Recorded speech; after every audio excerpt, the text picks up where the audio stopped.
Let me tell you of the days of high adventure.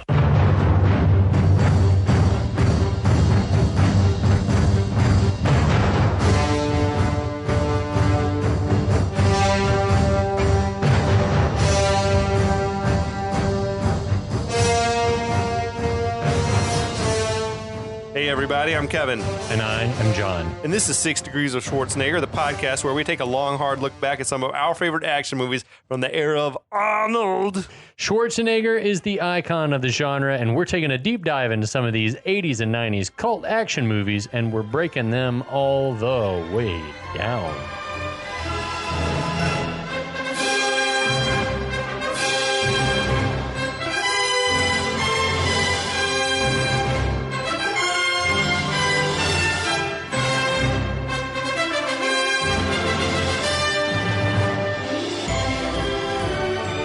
Hey, John. Hi, buddy. I am delighted to also say we've got Kyle still with us. Kyle, Hey. you stayed. Thank God. I have the power, but I don't know if He-Man does at this point. He doesn't. We've seen no evidence of that thus far. Nope.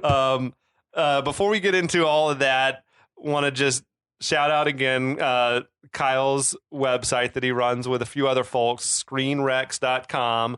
Go check it out. It's excellent stuff. SCREENREX.com. You want to tell us again, like, what kind of cool stuff's going on over there? Just tons of movie reviews and TV reviews. We see stuff well before a lot of other people. I'm fortunate enough to say. So we can tell you if anything's good before it comes out. Save you that money. Yeah. That's right. Don't especially in these unprecedented times. If you want to venture out, you're taking your life in your hands. That's basically right. venturing out to the theater. Don't get that Delta variant, kids. Yeah. So also shout out to our friends at the Last of the Action Heroes podcast network. Yes. We're happy to be a part of it. So if you're listening to us there, thank you very much. And please go check out our back catalog over at our own 6 Degrees of Schwarzenegger feed. We're going to try to get that stuff uploaded as we can on the podcast network. But in the meantime, if you want to hear us talk about Conan the Barbarian or Kickboxer or Running Man, all sorts of Point Break. Like a lot of movies better than this movie. But this movie is fun, though. It's beloved. As we say in our intro, we're coming at it from a place of love. And I didn't even have the same nostalgia value of you guys from like growing up on it. But it is just, some movies are so bad that they're not even fun to watch. And this one is just so fun to watch. Yeah, it is. I will watch it again, like not tonight. Maybe not this year. As far as you know. Maybe not this year, but I will, in my life, I will revisit this movie because it's fun. It's got okay bones. I mean, it's a fun little adventure, and it's especially fun if you've got like a little kid to watch it with you, like my uncle did. The bones are named Frank Langella, and he plays Skeletor. Awesome. So we're talking about 1987, Masters of the Universe, if you haven't picked up on that, which you did because you saw the name of the podcast before you clicked on it. And just to give you some backstory on what happened in part 4 of this exciting series, essentially the good guys were pinned down. Julie was a dunce and gave the prototype for the cosmic key to the bad guys. The bad guys destroyed it. He-Man got taken captive and taken back to Eternia, and the good guys, with Julie wounded, were left to pick up the pieces and figure out how they were going to get back to Eternia. And kids, that's where we're picking up. It did take a solid hour for the plot to sort of kick into gear, but it's in gear now. It is. The stakes are high. Yeah. The fate of the universe hangs in the balance. That's what we think anyway. So part 5 picks up back at Castle Grayskull. Skeletor and his army are filling the throne room with He-Man in tow. As he climbs the dais, Skeletor grabs his staff from Pig Boy, who was an extra who won a contest that Mattel put on. No kidding. Yes, Yeah. that guy won a contest. I was checking out the director's commentary earlier today, and they told the director, you got to find something for this kid to do because he's guaranteed a spot in the movie. But it was a child, I think. I think it was like some and he got adolescent. apparently he got sick from that shit that they had, like the makeup and stuff they put on his face. He got sick. Like John Rhys Davies Gimli sick. That kid goes around and does cons and stuff now. What? So cool for him. God damn, man. I have got to land a role in some just shit cult you're going to go movie. see a panel with Pig Boy from that's Masters of awesome. the Universe. He had no lines at all. He just stood there. Here we come with the fifth or sixth mention. Skeletor says, "I've won," and asks, "How much longer till moonrise, y'all?" He's told, "It'll be half a preton." Skeletor We've gone from half a chromon to half a preton really quick. I wish that someone would do like the math, like a YouTube video with a math sheet off to one side to try to figure out what it all means. Skeletor taunts the sorcerer, saying, "Soon all the forces of Grayskull, all the powers of the universe will be vested in me." Me. That's gonna clip, but that's fine. It still sounds cool. The sorceress, who has become an old and wrinkled lady, urges him to stop the madness. Skeletor says, "Madness? I demand the destitution, shame, and loneliness of scorn. It is my destiny. It is my right. Nothing will deter me from it."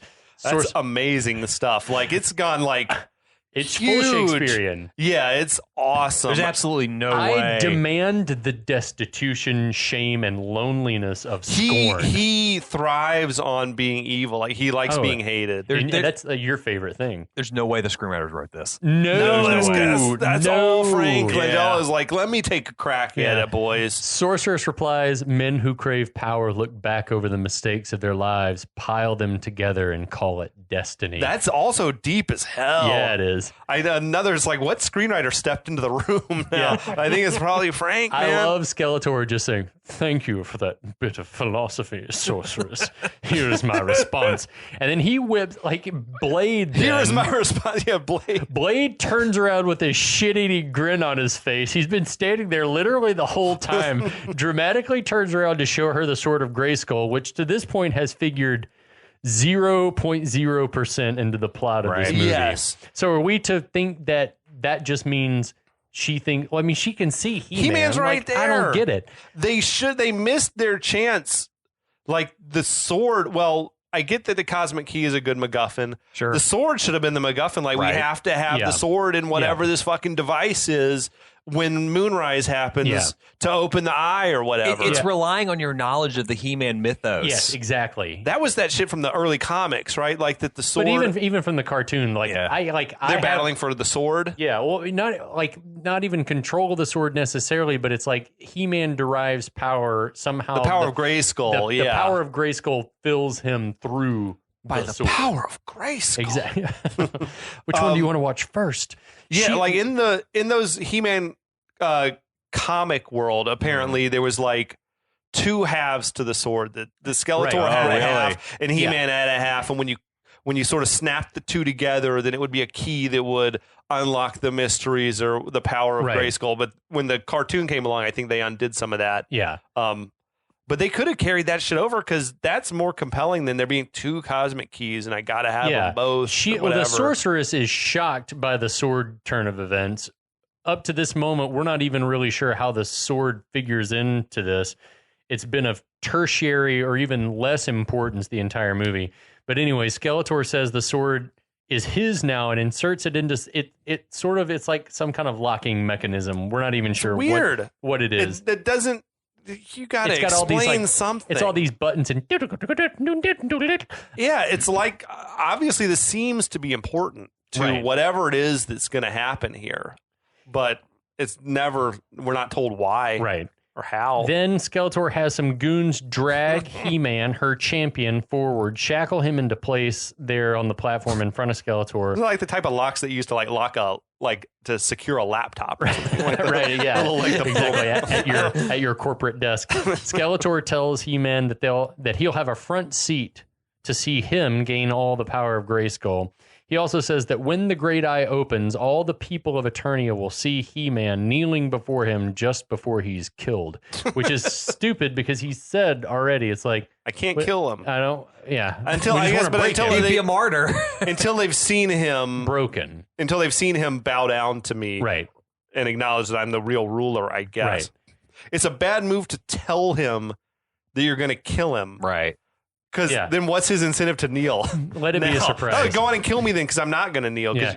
Yeah. He-Man says, "I'll never kneel before you." Skeletor says, "Yes, you will. Yes, you will. Or I will reap unforgettable harm on you." That is an amazing line. Unforgettable harm? Unforgettable Yeah. harm. I will reap unforgettable harm on you. He motions to Blade to get into position. Evil Lynn looks on with almost sexual interest in the pain that's about to start. She did seem like visibly turned on. Yeah. Evil Lynn She's was like, by this all is- this. I'm very interesting. So Blade unfurls a lightsaber whip and starts lashing He-Man.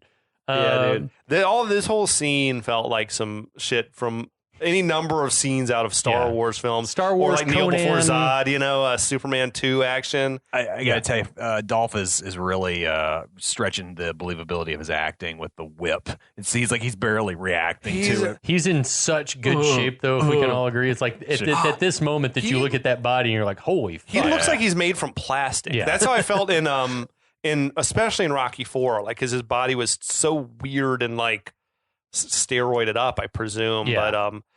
But yeah, it's a bit much. But yeah, Dolph's acting, dude. It's terrible. There was a great in that I've referenced it before, and I probably will again. But that In Search of the Last Action Heroes documentary that's on Amazon. Yeah. They talk about these actors, and one of the panelists or the interviewees lovingly refers to it as, their acting is a little rough around the edges, like compared to That's sweet. and compared to later era when it started to be the Tom Cruises and Nicolas Cage, like actors doing the big action movies, and like these guys who were glorified, muscle men started sort of losing their place. Yeah, their cred was gone. But we're returning to that now. I mean, like, think? if you look at these Marvel, but it's HGH, these real guys use- actors, right? Getting bulked up, but it's Yeah. not like the closest that exists ananymore is probably The Rock. The Rock. Yeah. Who's like started out being but he's got so much charisma. Yeah, he incredible. is like He's sort of never done a good movie, to be honest, but he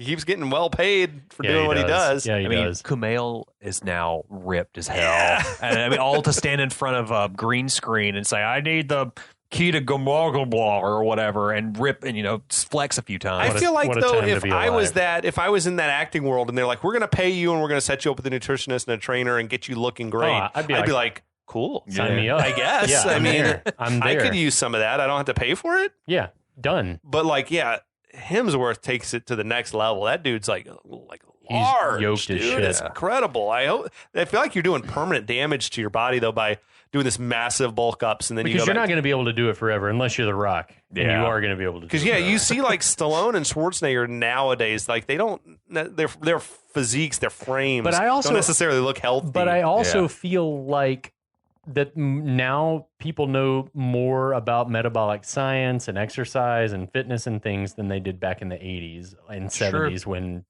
And I mean, you think they're doing it as safely as you can? I think that mean, they're doing it as safely as you can. Yeah, I buy that. I mean, you would like to think these guys aren't like taking years off their life to before. But because at least Schwarzenegger still looks like he's not gonna like Stallone always looks terrible. Schwarzenegger still, and I'm not saying that because I hate you, but Schwarzenegger still looks like a healthy old man, like a like a ripped old guy. Oh, sure. 'Cause I feel like he was probably eating healthy throughout.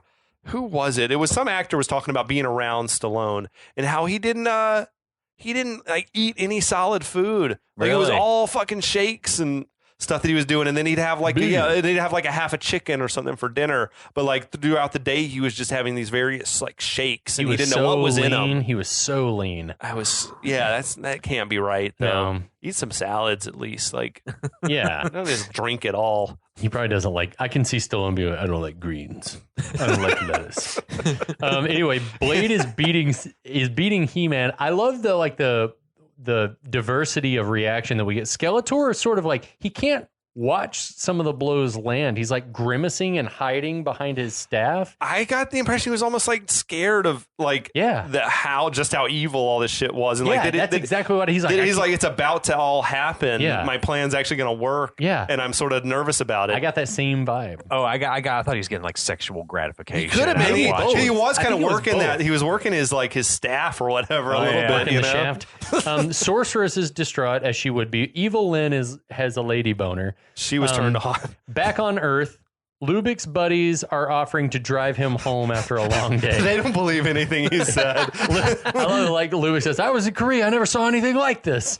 Like, sir, Apparently, this is a Wendy's drive-through. It was like that type of shit. yeah. Apparently, they found no signs of the huge battle that recently took place.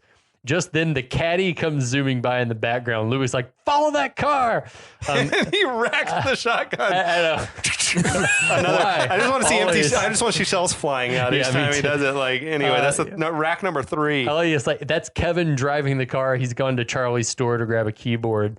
Back at the city fountain, Gwildor has gone full ET phone home rig, and Julie is like hanging in there with her busted leg. Kevin arrives back with the keyboard, which they connect to the cosmic key. Tila almost just opened fire when he pulled up. Always, Like, always about to kill somebody. Kevin shows Gwildor how the keyboard works. Gwildor is thrilled. I'll have this ready to preton. Fuck. What? It was already, so it's too late, right? Because it was half a preton, I think, until moonrise. God. Anyway. Maybe we're supposed to think that all this is happening concurrently, I guess. I do like when he says, excellent. Excellent. That's a great, that sticks with me, that delivery. Excellent. It's sort of like vaguely French. I like it, dude. Excellent. I'm into it. Wait, Um, is that the type of keyboard that would run off batteries? Like, that thing was big. He's already playing it instantly. He just sat it down and started hitting it. Like some of those bigger keyboards, like I think even mine is giant, but it'll take like a 9 D. volt. Yeah, like a D or 9 volt battery. Okay. Kevin goes back to check on Julie, who's begging him not to, like, don't leave me. Kevin's like, I'll never leave you. And they're like, I love yous exchanged. That was the moment where Gwildor sort of like nudges the man at arms, right? And he's like, look. It's like, we don't have time for you to be noticing this shit, Gwildor. He stopped his work. I know. It's like, keep programming the fucking Just key. do whatever it is you're doing over there, making the Earth tech compatible with the preton is ticking. Back on Eternia, Blade is still whipping He-Man. Skeletor, who is now fully cowering behind his staff while he watches. That was the one he was like, seemed like he was scared of how close he was to. He's like ordering Blade to stop, then asks, "Where's your strength gone, He-Man?" And we're all wondering the same thing Taunt the shit since out the of him. beginning of this movie. He taunts He-Man, telling him to look at your sorceress withering away. Are you ready to kneel now, proud warrior? He's like, I love kicking the sorceress when she's down. as well. A soldier announces the moon is reaching its apex. He sounds like Buffalo Bill. The moon is reaching. Is she a great big fat girl? It really sounds like a voiceover that's added in after the fact. We need to explain that the moon's about to rise. Give us a robot voice. The moon is reaching its apex. So Skeletor then gets out in your notes. You said biblical, and it's true. It's like, do you hear? The Alpha and the Omega, death and rebirth. And as you die, so will I be reborn. And the great close-ups of Frank Langella in that makeup. Is this makeup look good? Oh, sure. Even So- close it's up, the it looked good. best part of the movie is the close-ups of his face, and that's what I remember most from watching this movie are the close-ups of that makeup on the big screen. Well, that's the shit that sticks with you, even if you can't remember what the plot was anymore. Oh, So it's just like the visuals. It's just like it looks amazing. Langella is like, he's way too good for this shit. Oh, sure. Because he is just killing it in Yeah. this moment. Fucking awesome stuff. Yeah. Legendary. Back on Earth, the police have spotted the good guys preparing to open a portal. Lubic and they don't know they're opening a portal, but they spot him doing some shit. Lubic instructs the police to spread out and cover him. They all seem game. They're like, yeah, whatever you say all is stay right. back.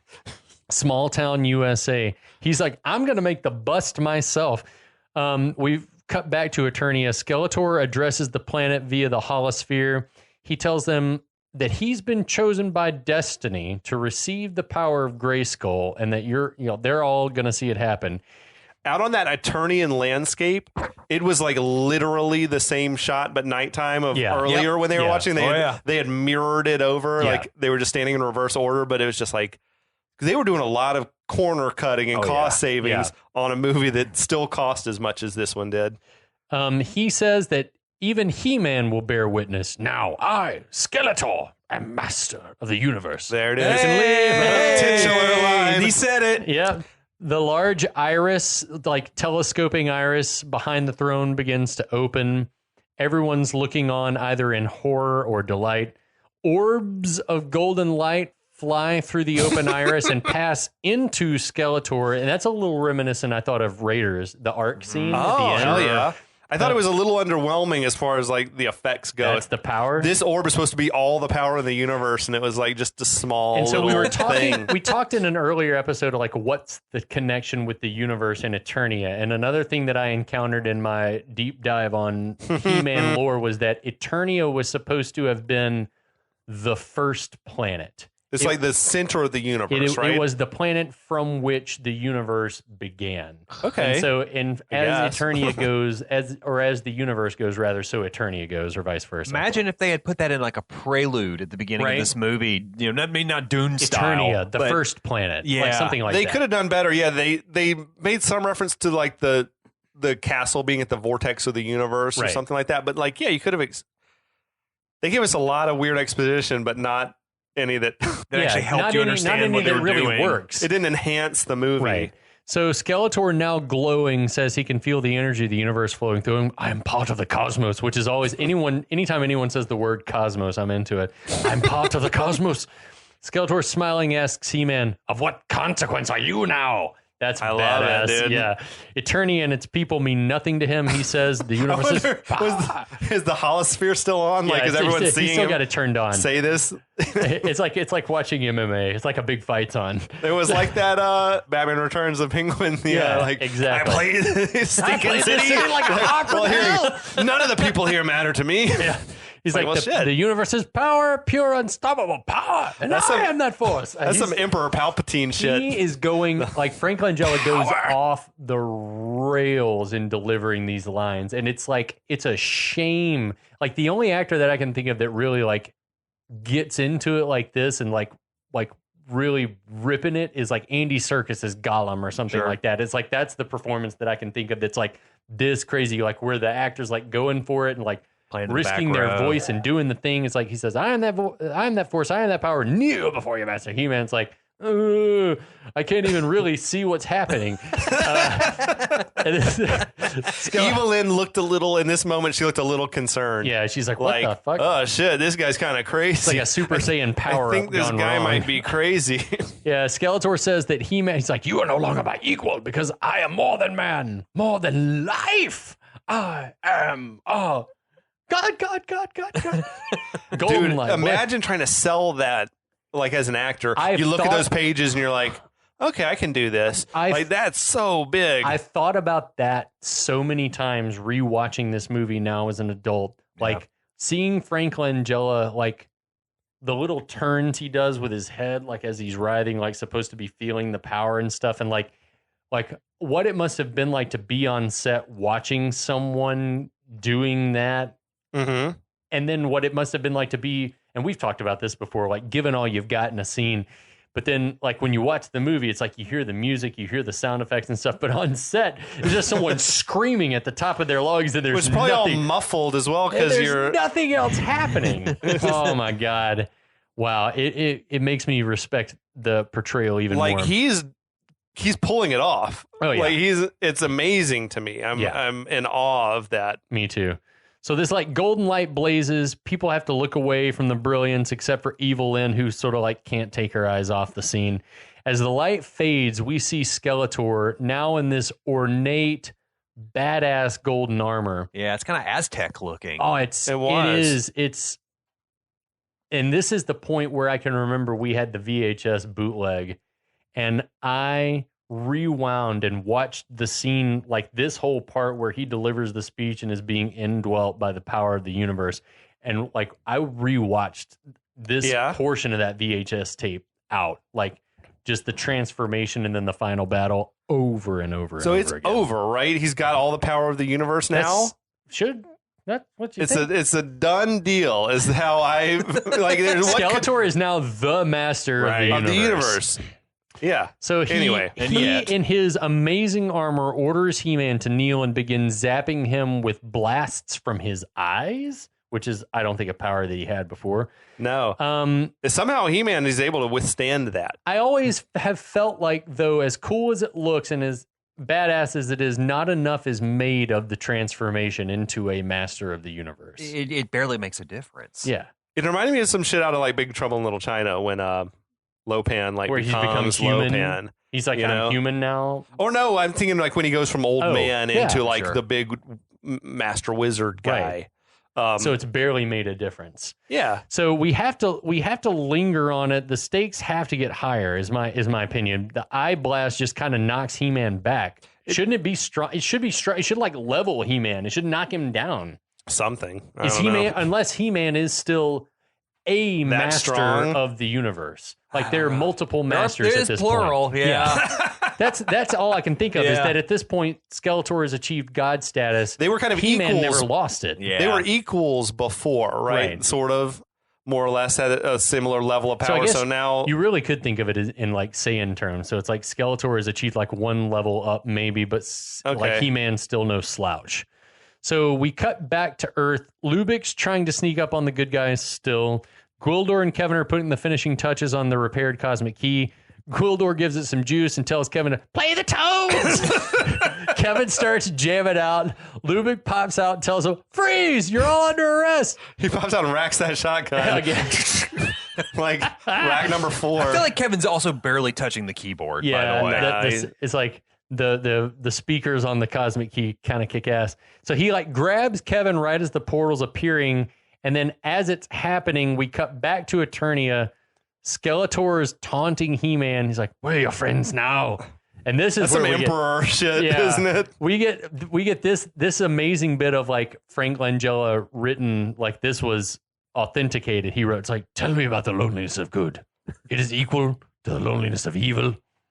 Fucking amazing Love stuff. it. It's badass. That's deep. Just then, a portal opens in the throne room. All the good guys, plus Lubic, who I guess is also kind of a good guy, along with the half Cadillac and part of a brick wall. What? Why? It worked like the time machine shit from Terminator movies, where like Yeah, taking there's a big orb or bubble. something. Yeah, that But takes everything with it. what I was thinking was, I had an idea. Like to Hit me, us. the power has already transferred to Skeletor. Like Right. Okay. I feel like the battle has been won now, but I think it's been established previously. If not, we know it's possible that the key can also, you can transport yourself back in time a little bit. Right. Yeah. Like they should have gone back to before the power transferred, and you replay that last act where they pop out before, and then the battle breaks out before he's got all the armor and the power. That just seemed like an easy thing. And Yeah, maybe they didn't, but they don't know, right? Do they They- know that the power is they should- transferred?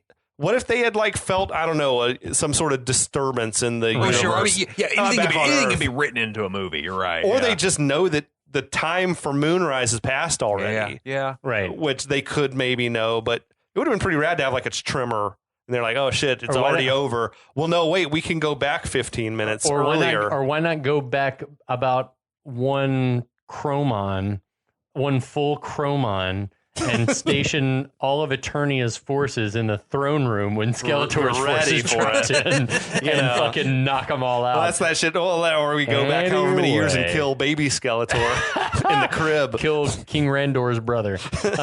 Anyway, Skeletor orders his kill them, and everyone starts shooting. He-Man screams at Skeletor, "You promised not to hurt them." I lied. Farewell, He-Man. Okay. I don't even consider this Skeletor breaking his promise. No, like that they ship popped in has and started sailed. shooting. I know. Yeah, that ship has sailed. Skeletor goes to zap He-Man with one of his lightning bolts, but He-Man moves quickly enough that the lightning bolt hits his shackles and breaks it. One would think that all the powers in the universe would give one better or faster aim and reflexes. Anyway, He-Man starts then beating ass. Duncan's barking orders at Kevin and Lubic. Well, He-Man just snaps the other shackle. Yeah, he just breaks it. That gave me that impression like he could have just escaped any time. It's like when Superman would like let the humans handcuff him because Right. it made them feel more comfortable. Right. You know? Yeah, Duncan's saying, "Hey, you, Lubic, Kevin." Give me some cover Yeah. action. Lubic almost gets shot, and that is the final straw. Hey, nobody take pot shot at Lubic. All right, pinkos, you want to play games? No, let's play. Come on, you mother. That's he so starts- good. He racks the shotgun again. Like 6 or for 7 more times. I But don't even well, now know. once you're firing, you got to Yeah. rack it in between each shot. Yeah. But He mows those guys down, though, man. oh, it's badass, dude. If only we knew that a went shotgun third. would do the trick. Lubic went third person on us too. Like nobody takes pot shots at Lubic. He's accusing the baddies of being like communists. I know. Pinkos. Evil Lyn, Karg, and the Beastman seem to all. They're like, we should go, right? Skeletor is telling his army, still don't kill He-Man because I want him. I don't know. No, kill him now. You've got all the power you don't need. At this point, the people of Eternia watching at home aren't seeing what Skeletor intended them to see. You gotta kill He-Man if you have an opportunity. No, I want him alive. As the master of the universe, it doesn't matter what your propaganda machine. You got the power like. now. Who cares? The people probably heard you on the TV talking about how you don't care about their lives anyway. No, they definitely the heard holosphere. that. Yeah. So He-Man snatches a rifle away from the stormtrooper, beats up Blade. Blade is a non-issue. No, easy. He just gets beaten up easily. Ineffectual. We never even see him again. Well, I don't know what happened to Blade. He didn't get killed on screen. But then he's just gone now. Yeah. No, I was just gonna say that was probably the end of his shooting days. Like they probably were like, never mind. You know what? Yeah. Actually, that actor, it'll come up in a minute, but he was Skeletor the swordsman. Yeah. Right. Was the same. Right. So you're probably like, I got to go change costumes, guys. Like, probably. It's like you realize how long it takes to get the hood on. So the good guys at this point seem to be winning because Skeletor has essentially cut off his own force's legs. He's like, don't kill anyone. Don't kill He-Man. He-Man takes cover behind a giant statue, then tips it over for no reason. For no reason at all. Except for just a show of strength. Well, except for maybe one of the producers or someone was like, he hasn't really done anything strong at this point. It doesn't land on anybody or anything. No. It's his only truly magnificent feat of strength, and it does nothing. It means nothing. Evil Lyn tells Karg to prepare her ship and signal for retreat. Who's she signaling? The rest of the army? I guess her little maybe she's got unit. her own her Karg is dismayed that they would abandon Skeletor, but it's like, let's do that. I actually dig this. Like they're just like, you're too crazy even for us. Yeah, we're done. Skeletor. We're saving our skins. This fucking shit's getting crazy now. Well, they heard that over the top speech he gave, and it was just like, oh, this. The I am a god line. Everyone's like, that's where he lost. Evil Lyn lost her little lady boner for blaspheme, sir. So He-Man swings across the room on a banner, goes for the sword of Grayskull. Skeletor blasts He-Man with lightning, gold lightning now. It doesn't seem to be even having an effect. Like it's like a slap on the wrist. Yeah, He-Man is able to pull the sword from whatever the thing is that Skeletor put it into. The sword, it's a sword in the stone moment, like King Arthur. I have the power. It's the moment Kyle's been waiting for. Yes, but it has every 6-year-old's been waiting for that. It has moment. no weight in the movie, though. No, he pulls it out, and it's like, okay. Because in the cartoon he would sort of. I mean, I guess Prince Adam was always sort of bulky. Yeah, but it seemed like he'd just sort of yoke up a little bit when he gave the line. We are all wondering what in the fuck exactly is supposed to happen now. But there's some back and forth smack talk between He-Man and Skeletor before they start fighting. He's I like the He-Man line. Enough talk. Yeah. Like, yes. And then Skeletor's like, fuck yes. So I used to rewind this sequence over and over again. There's like all of the lighting here gets very, very artsy. I think lots of gold and blue lighting effects. I feel like it's a trick to hide the fact that the background players are gone now. We can't have these extras for days and days just fighting in the background. Badass. But that was where Anthony DeLongis took over. Yeah, badass. Like the props to him fighting in that big Skeletor getup with the staff is like, how the full makeup and all that plus the armor. Yeah. They go at it a while with He-Man eventually. All right. He-Man he breaks Skeletor's staff in half, and now Skeletor reverts back to old Skeletor. He loses the power. That's what was his power was like linked to the staff somehow. Like was it like his sword of Grayskull? No one knew that that's the way it was because the power went into him. Yeah, but is it like if you break it, like if He-Man had hit one of the horns on Skeletor's golden helmet, would that have done it? I guess I failed to understand what Skeletor's plan was at this point because if he was still so easily defeated by He-Man, what advantage did he get? It's like I got all the power in the universe, and then He-Man dispatched me in 30 seconds. Yeah, it doesn't make any sense. It's like, does that really? I was like, so He-Man's still a badass, right? That's never been. Well, it has been the question the whole movie. He ought to have lost something about the machine that the sword went into, the little device. It should have been like. We're transferring the power's transferring out of the sword into Skeletor or into Skeletor's staff or something. The fact that the power went into the staff doesn't make any sense other than in the cartoon, the sword was like the conduit for the power of Grayskull into Prince Adam to become He-Man. Right. So but more needed to be made than the entire movie. It would have been more effective if The sword should have been the MacGuffin almost if to me. Skeletor had used the sword. Like, I need that sword by Moonrise because it's essential to the transfer of power or something. It's just clear to me that Gary Goddard didn't actually want to make a He-Man movie. Like, he wanted to tell a different story, you know, maybe a New Gods film or something else that's kind of cool. more his speed. But he had to tell a He-Man story. Didn't they say either on? It might have been on that video you sent me about the origins of Skeletor, or something else I read that he took his inspiration for his Skeletor was Darkseid. Yeah. Darkseid from Superman. Yeah, did he? Superman. Yeah, I don't know where that was, but I think he's on record as saying like that's inspired my version of Skeletor. Yeah. Well, quite a few of those characters are analogs actually. Like Evelyn is for this character Granny Goodness. There's He-Man is like Orion. Blade is Kanto. So there's a lot of like comic analogs from that series, and even like the Cosmic Key is like the mother boxes that are like that show up in Justice League. Yeah, very similar. Yeah. Very similar stuff. And so it's, to me, there's like all these ill-fitting sort of fourth world analogs that have to live up next to these Conan the Barbarian He-Man riffs. Right. And the sword is just this extra thing. He's like, I gotta do something with this fucking sword. There's a lot of ingredients in this recipe, but basically. I feel like there was, I don't know, I feel like they could have pulled it off if they thought a little more about it, but I guess they just didn't have time. Anyway, Skeletor reverts instantaneously back to his former appearance, appears defeated, like hunched over on the ground. He-Man says, Skeletor, it's over. Skeletor says, yes, for you. He draws a sword that we haven't seen before, but he has it now. It's under that cape somewhere. And he attacks.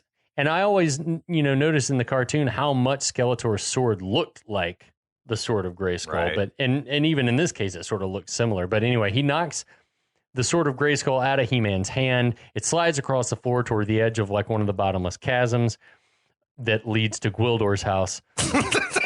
He-Man dives and is able to catch the sword just before it falls, and he like fights back and knocks Skeletor off the ledge into a pit. The end. And Skeletor screams through a closed mouth. That was a very anticlimactic ending for that duel. It broke my heart. Even as a kid, I was like, what? He just sort of shoulder blocked him off the ledge, and that was it. No one was more surprised than He-Man that he won that fight. The light in the room immediately changes as the great eye of the universe closes. The force field around the sorceress breaks up, and her energy tie to the Skeletor is broken, so she looks great, very healthy and hale. Duncan yells that He-Man has saved the day. Victory! I'm not even sure that He-Man seems sure that he saved the day. Victory! There's some very meager, meager cheering. Well, there are only 5 people in the room, but Gwildor. Victory! Or no, He-Man at the end. He-Man. Victory. Cut to sometime, days, weeks, who knows? Sometime has passed for sure. The sorceress cleaned up. The sorceress is sitting on the throne of Grayskull. She's flanked by Gwildor and Lubic. Lubic, who has like an 80s babe. Like she looks like the captain's girl from Road Warrior. Yeah, almost. it's like just like a mall chick. Yeah, they're all like dressed in fancy robes. Julie appears to have been healed. Why not show her get healed? Right. That's just that was the whole that was the stakes, or that was half the stakes when they came see here. The sorceress do something other off than screen. sand. It's like off screen. He-Man kills Skeletor. It's like off screen. Julie's life is saved. Right. Yeah, I don't know. Kevin's I think they were just ready for it to be over. I think they were like, we don't have time. We're too far in the process.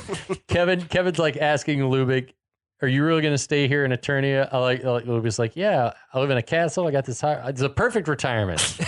Why would I go back? That's valid. I hope he has no family that he's leaving behind. It's like a little sad if you think about it. He's got like no meaningful relationships back on Earth that he's leaving. He's got like a nagging wife or something. An ex-wife. That's incredible. An ex-wife with a killer alimony He was payment. on full on like dirty old man mode too. Oh, yeah. Like he's sort of like getting handsy with the girl, like squeezing her tush and doing that shit with his tongue like in his lips That's his move, that weird tongue thing. Watching that scene play out, it made me wonder, like, I wonder if Tolkien has ever had an on-screen kiss in his career. There's certain actors that probably never have because you're not that type of actor. You don't play those He's parts. a heavy. Yeah, heavies never get romantic. I kind of want someone to cast Tolkien as a lead in like a role Like a like straight in Limey. story type no, thing? like in Limey. Did you see that? Yeah, with Stamp. Was Yeah, it Terrence Terrence Stamp? Stamp. Oh, that's a great movie. I would love He's too old for it now, right? In 90? Shit, is he that old? Yeah, I guess he's so. 90. Yeah. Fuck. Yeah. Yeah. Bring him back. Get his ass Back out. to the Future. Put him in the DeLorean. That's right. You slackers. So the sorceress gives Julie a small trinket. It's like a little globe with a ringlet thing around, like a decorative metalwork ringlet around it. Tells her, keep it, and Eternia will always be near. Julie starts to say her goodbyes, but Tila says, in Eternia, we say good journey. It's getting a little emotional. Yeah. The good score work from Conti in this moment, too. I like this. I get a very, like, the road goes ever on and on from Tolkien sort of deal. Like, Duncan comes in saying, there's an old Eternian saying, live the journey, for every destination is but a doorway to another. Another what? We don't know. Another journey? Yeah. Another doorway? Gwildor, who has been bedazzled. Yeah, that's the worst. The little shitty gold bows in his hair. What's he? Thenurian? Thenurian. Maybe that's Thenurian, like finery. They braid it has the beard. to be. He kind of looks shittier than ever. It's sort of what I imagine that they would do to like dwarf beards in Tolkien. Yeah, they'd braid him up fancy. Yeah. He seems moved anyway. Uh-huh. Julie hugs He-Man, who tells Kevin, you look after her. Dude, He-Man was oiled up was. in this scene. He was glistening. I wouldn't want to touch him. He-Man tells Gwildor, open the portal. Back to Earth, Gwildor says, hey, not that you knew this before, but I can take you forward and backward in time if you like. And then Kevin's like quickly like, no, just send us back. And Julie agrees. She's like, yeah, just take us back. What the fuck? Maybe she didn't think hard enough about it. But it's weird. I feel like that's all she ever thinks about. Yeah. It's weird, but I detected, maybe I was reading into it, like a little glance he gives, like, I'm going to take matters into my own hands. Do you think that Kevin was after Julie's mom's money? Ooh. Well, I'm wondering, like, did you get the impression that Julie was now going to stay in California? Or was she still planning to go to, I think she after all this, was she going to still go to Jersey? I think she was probably going to stay with Kevin. Yeah, okay. It's like a life-changing journey, I would like to think, but I don't know. And the music in this moment was that Close Encounters shit that you were talking about. Very Close Encounters-y. So Gwildor opens the portal. Everyone's waving goodbye. Just as Julie and Kevin are passing through, Julie screams for Gwildor to send me back to before. And then we don't hear what Too it late. is. Light flashes. Gone through. Yeah, they've passed through. Julie awakes in her bed. What? Shouldn't she have popped out the other side of a portal? Yeah. What's happening? Gwildor took matters into his own hands. Maybe if you go into the past, perhaps you just pop back into yourself in that moment in the past. Would Kevin not have been with her?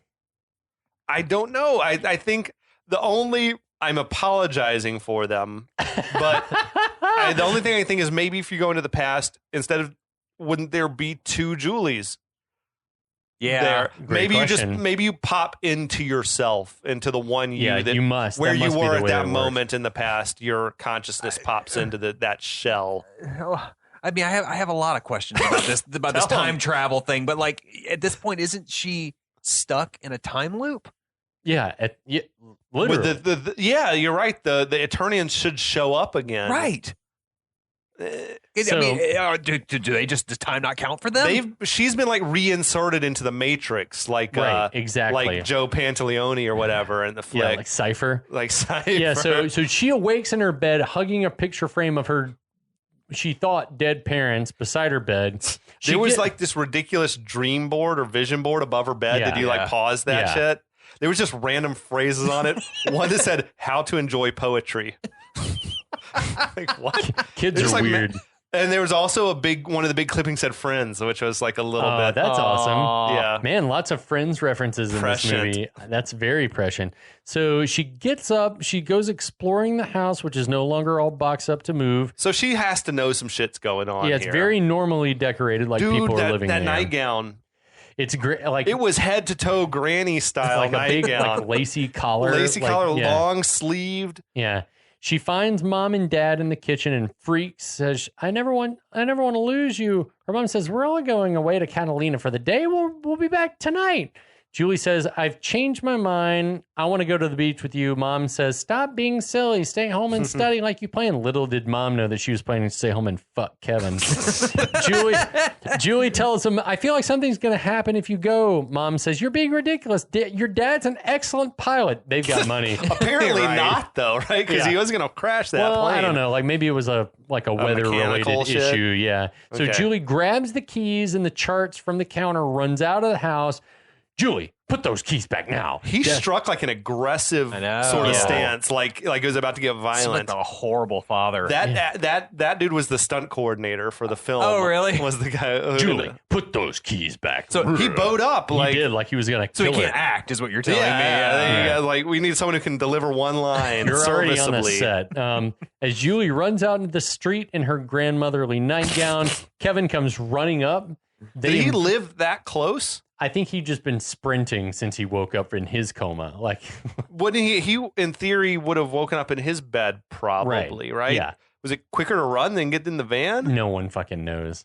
Maybe he'd been asleep in his van down the street. He was fully dressed. Yeah. Not in his pajamas. No. I don't think he could have gotten dressed and gotten there quick. Maybe he'd just gotten off a gig at Club Zero. Maybe he woke up way earlier than her, though. Yeah, maybe he gets up early. I can see it. They embrace. Kevin tells her, don't let your parents go on that flight. She says, I've already stopped them. So at this point, we're perfectly clear that they've gone back in time. It's time to make a Biff Tannen-like sports bet. If I'm right? Hell yeah. They're 18. They're old enough to make bets. Absolutely. Oh, yeah. Kevin has the trinket now for some reason. Yeah. He has she's elated that Kevin remembers the adventure to Eternia. Kevin has the little bauble that sorceress gave them.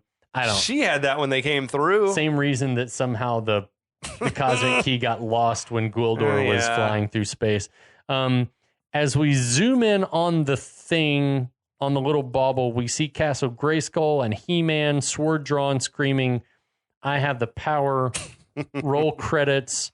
And in the first maybe ever post-credit scene, Skeletor pops out of some red bubbling liquid with a green skull, which I think is just the lighting. I don't know if it was supposed to be green, but saying, I think I'll be back.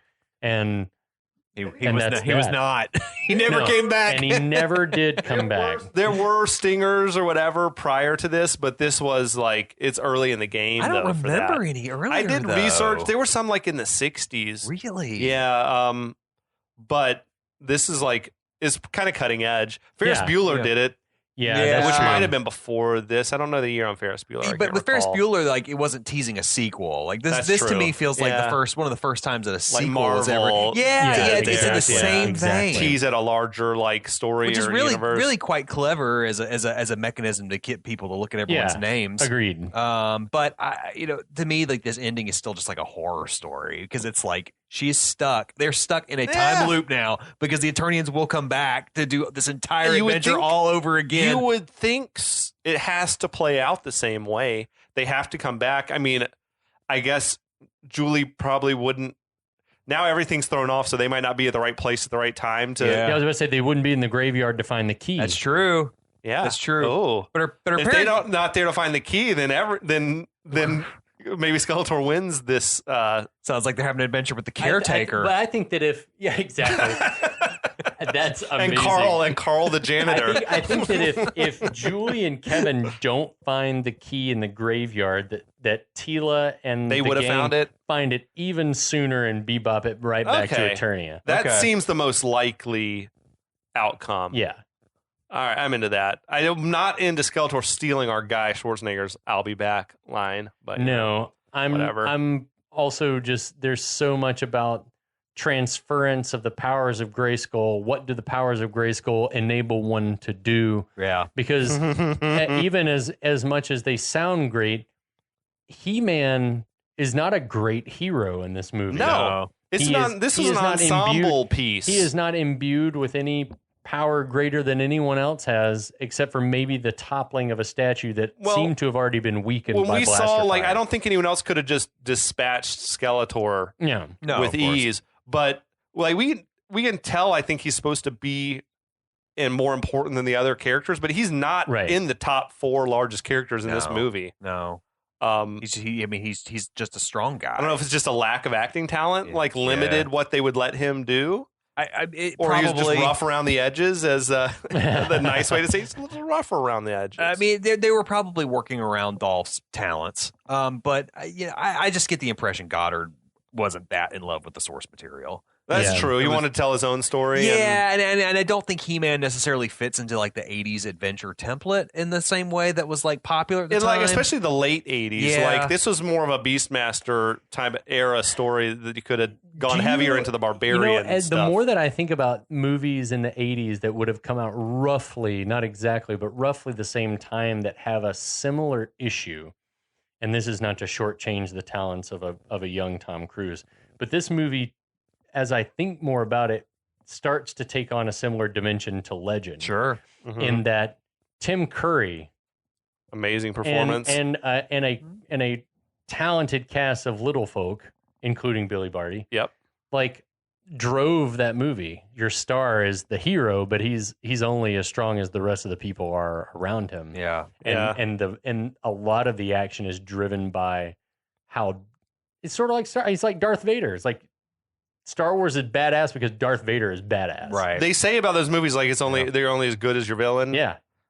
So in that way, this movie's badass because Langella's Skeletor is awesome. It's not like Die Hard where your good guy and your bad guy both fuck hard. Yeah. That's an all-time great villain though. Yeah, Hans. exactly. The movie, guys, it made only 17 million worldwide. That's about what the budget was. That's heartbreaking to think about. It was the 65th highest grossing movie of that year. It does make me big sad. whiff for canon, you know. Yeah. And it's the one that that basically shut them down. Plus Superman 4 Quest for Peace was an equally large bomb. Wait, when did Bloodsport come out? Right before this? 88. Oh, was it 88? But it was one of those where they said they had it in the can for 2 years. Yeah. Thinking like this is dog shit, and then they went back and re-edited it. Yeah, and they were like, okay, we salvaged it. Those should have helped, but I think these two big flops put them on life support, where they were always just one step ahead of the Predators. This is them trying to enter the family Spielberg adventure realm. Yeah. So there was a sequel in place, I think, before this movie ever even hit theaters. They had it cast. They had it ready to go. Is there any information out there about that sequel? What I read was that it would have seen Skeletor return to Earth and sort of ravage the planet. Okay. And then He-Man, I guess, hears what's going on and travels to Earth, and he's sort of battling Skeletor in like a post-apocalyptic Earth. Oh, well, I guess that would explain the eventual use of those sets for Cyborg. Yeah, I think once that got shit canned, they took some of the costumes that they had sort of already done and built some of the sets and used them to make Cyborg, the Van Damme flick. One of your favorites too, right? You like Cyborg? Oh yeah, of course. You know, one of the guys looks like he's wearing Blade's costume to a certain degree. I can't remember. Oh, wait, the main guy. Who played a war child in Point Break. Yeah. That dude had a look. He should have been a big star. He should have. But yeah, the 1987 though had some strong movies that weren't this one. You know, like seminal action movies came out that year, dude. Lethal Weapon, Predator, and RoboCop all came out that year. The best. Running Man also. I showed Hannah RoboCop the first time a few months ago. Yeah, she had a great time. It's great, right? Yeah, I can't believe that was turned into a kid's cartoon. Right? It's hard to believe. Wow. I don't know. That was as violent as you like. To the point that they knew what they were doing. That's one of the ones we like to laugh at is when Ed 209 just like kills the dude in the boardroom. Yeah. He's like, will someone call a goddamn paramedic? He's like blown to pieces. That's amazing. Yeah, well, Paul Verhoeven, man, got a new movie coming out too. What's he doing? He's been called- doing this like kind of erotic the Nun thrillers, movie. right? Yeah, Benedetta, I think it's called. Benedetta. And It is kind of an erotic It's thriller, a true right? story about some lesbian nuns. Yeah, he's into that and, stuff.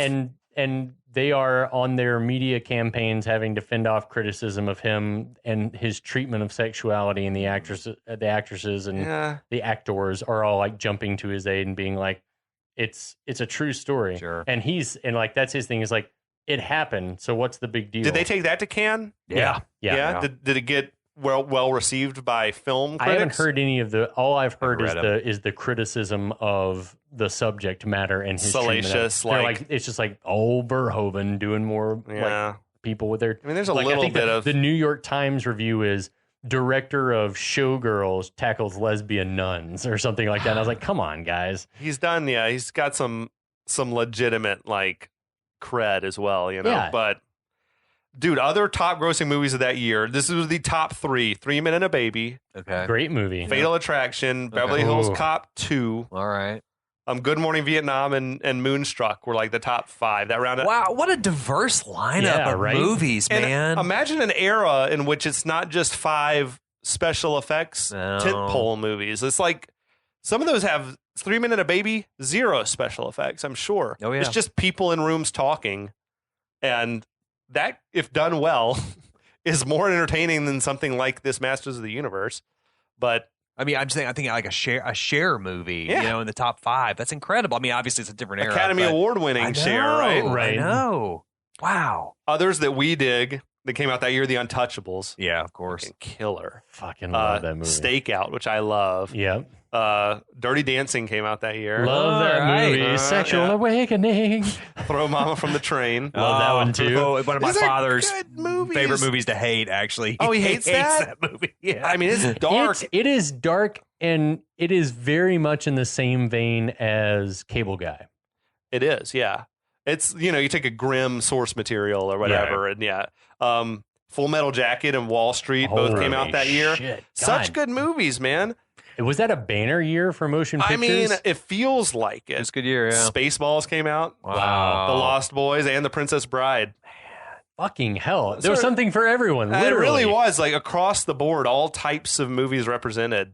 And awesome. This is what Canon's doing. Yeah, they're fucking around with ruining Superman and ruining He-Man. Yeah. In 1 year. Like Good for them. literally taking what should have been like I said, it's a can't miss. it's a touchdown. Like it was you couldn't go wrong, and somehow they went wrong.